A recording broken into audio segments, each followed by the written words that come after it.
In 1513, an Ottoman admiral drew a world map. There is nothing strange about that sentence on its own. Maps were being drawn in the 16th century. Cartographers copied from one another. Old sailors' notes, coastal sketches, harbour outlines, and previously made charts all found their way into new maps. What is strange is what appears at the bottom of this one, because according to some researchers, the landmass shown in the southern section of the Piri Reis Map resembles Antarctica, and if that is true, then we are left with a very simple, very disturbing problem. The official discovery date of Antarctica is 1820. The Piri Reis Map is dated 1513. That is a gap of more than 300 years. So if this map really does show Antarctica, then the issue is not just a cartographic curiosity. The issue is this: who, in 1513, knew about a place official history says was still unknown? At first glance, the easiest explanation is simple. It is a mistake. The map is distorted. The coastlines shifted. The lower edge of South America was stretched in the wrong direction. People are reading too much into it. That is a reasonable explanation. And honestly, at the beginning of a video like this, you have to admit that. Early modern maps were not perfect. Continents were sometimes merged incorrectly. Islands were enlarged. Unknown regions were filled in by guesswork. Nautical charts and court maps were not built on the same logic. A shape on an old map, vaguely resembling a modern coastline, is not by itself proof of anything dramatic. But there is one small detail that changes the entire direction of the story. Piri Reis did not claim to invent this map. On the contrary, he said he compiled it from older sources. And that is where the problem changes. Because if there is an error here, it may not be Piri Reis's error alone. And if there is real knowledge here, it may not be Piri Reis's knowledge alone either. Maybe the real mystery is not Piri Reis. Maybe the real mystery is the lost archive behind him. That is a crucial distinction, because the person who draws a map and the person who compiles a map are not the same thing. One produces observation, the other inherits information. And Piri Reis seems to place himself in the second category. So the question is no longer, did Piri Reis know Antarctica? The question becomes, what was in the older sources that reached him? And why do we no longer have those sources today? What makes that question even more unsettling is that Piri Reis is not the only strange example, because the story does not end with him. In the 16th and 17th centuries, other cartographers also drew a great southern landmass: Orontius Phineus, Mercator, then Buache. These maps are not copies of one another, but they share the same disturbing instinct. There is something in the south. Sometimes it looks like a continent. Sometimes it is drawn with rivers, interior lines, mountain systems, details that even now feel strangely confident. And that is where the official explanation reappears. Historians say this: early modern cartographers already believed in the idea of a southern continent. They thought the Earth required a great landmass in the south for balance. In other words, these drawings may not reflect discovery at all. They may simply belong to a theoretical geography of the time. And again, that is a reasonable explanation. But the same problem returns. Why do some of these maps draw that theoretical continent with such confidence? Why do they not simply suggest that something should be there, but instead give coastlines, bays, interior shapes, and in the eyes of some researchers, even features that resemble land now buried under Antarctic ice? And why do so many of these cartographers point back to earlier sources? A single map can be strange. A single cartographer can be mistaken. But a repeating cartographic tradition is much harder to dismiss. Because then, what you are looking at no longer feels like individual imagination. It starts to feel like inherited knowledge. And that is when the Piri Reis Map stops being just a curious document and starts becoming part of a much larger problem. Could some geographic knowledge from the Old World have outlived the civilization that produced it? In other words, could the culture that first generated the knowledge have been forgotten while copies of that knowledge kept circulating for a while longer? At first, that idea sounds too big. But history is full of examples like that. Languages die, but words survive. Empires collapse, but roads remain.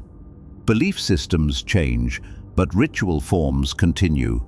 Libraries burn, but some copies leak into other places. Maybe maps are like that too. Maybe what we still have is not the knowledge itself. Maybe what we have is its last echo. And that is why, to me, the most unsettling part of the Piri Reis Map is not even whether the southern shape is truly Antarctica. The most unsettling part is this. The map may be pointing back to an older chain of knowledge we can no longer read. And the disappearance of that chain does not make the official explanation easier. It makes it harder. Because when someone today says, "This is just a cartographic distortion," they may only be looking at the final surviving copy. But what if the distortion is not in the copy? What if the distortion is in our memory of how the copy came to exist? Because there really is a problem here. And it is not just a map problem, it is also a problem of knowledge transfer, a problem of lost sources, a problem of historical memory. The Piri Reis Map, however controversial it may be, forces us into a very serious question. When the origin of a chain of knowledge is gone, how do we read its final surviving fragments? That question does not apply only to cartography. It applies to history itself. Because history is never based only on the question, what happened? It is also based on the question, what records survived? If the record is gone, the event starts to look like it never happened. If the source is missing, the knowledge starts to look suspicious. If the original text is lost, the copy becomes easy to dismiss. And that is where the story becomes bigger than the map. Because the Piri Reis Map may not prove Antarctica all by itself, but it may be showing us something else. Some knowledge can outlive the world that created it. Maybe the person copying the map did not understand it. Maybe he was only transmitting it. Maybe he did not know why a coastline looked the way it did, but he copied it anyway. Maybe the meaning of the knowledge had already faded, while its form survived a little longer. And once that idea joins the wider pattern of older maps, it turns into something heavier, because the southern continent is not just a geographic curiosity, it is a historical test. Official history says this: Antarctica was discovered in the early 19th century, but the word discovered is often less simple than it sounds. Does it mean first sighting? First landing? First official record? First state recognition? First international acceptance? Sometimes something is not discovered for the first time. Sometimes it is only officially claimed for the first time, and those are not the same thing. Maybe what was discovered in 1820 was not the existence of the continent.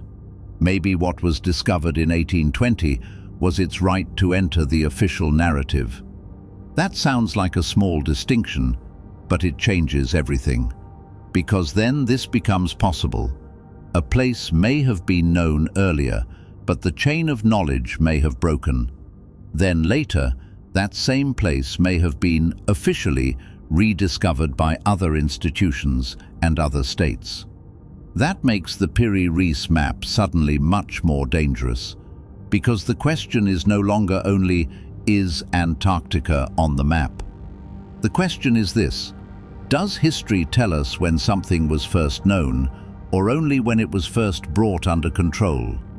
I do not want this video to build one giant, all-explaining theory, because the strength of this subject lies somewhere else. It lies in taking one map and asking a harder question.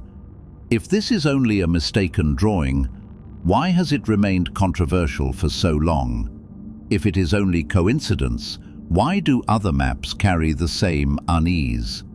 If it is only Piri Reis's imagination, why does Piri Reis point to older sources? And if those sources really existed, why can we no longer reach them? Because when you refuse to hand the viewer a ready-made answer, but also refuse to leave the official comfort untouched, the map starts to feel heavier. It stops being just a question of cartography. It becomes a question about what a civilization knew, a question about how much knowledge was lost, and, more importantly, a question about whether some things we call impossible are really impossible at all. Think about it.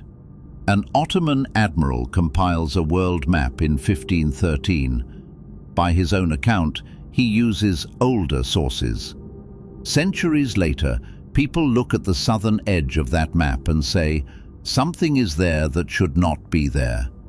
Then other maps emerge. The same discomfort grows. Official history keeps the discovery date fixed, but the maps keep the discomfort alive. And in the end, this is what remains. Maybe the Piri Reis map does not really show Antarctica, but even if it does not, why do so many people still feel that it is showing something? Maybe the problem is not the answer hidden in the map. Maybe the problem is that the map belongs to a question whose answer has been lost. And maybe the strangest thing is not that a map from 1513 can still unsettle us. Maybe the strangest thing is this. Today, we cannot explain the sources that map depended on. So maybe the missing thing is not the continent. Maybe the missing thing is the memory of how the continent was known. The real mystery of the Piri Reis map is not whether it shows Antarctica. The real mystery is that it shakes our confidence in what people before us may have known. Because if Piri Reis really was copying older maps, then the question stops being about him and starts pointing back at us. Who drew the original? Who carried that knowledge forward? And more importantly, what happened to the world that produced it? If no one knew Antarctica before 1820, why does this map still refuse to go away? But if someone did know it, then what exactly is the official discovery date telling us? Maybe that is why the Piri Reis map is more than an old document. Maybe it is one of the last visible traces of a lost body of knowledge we no longer know how to read.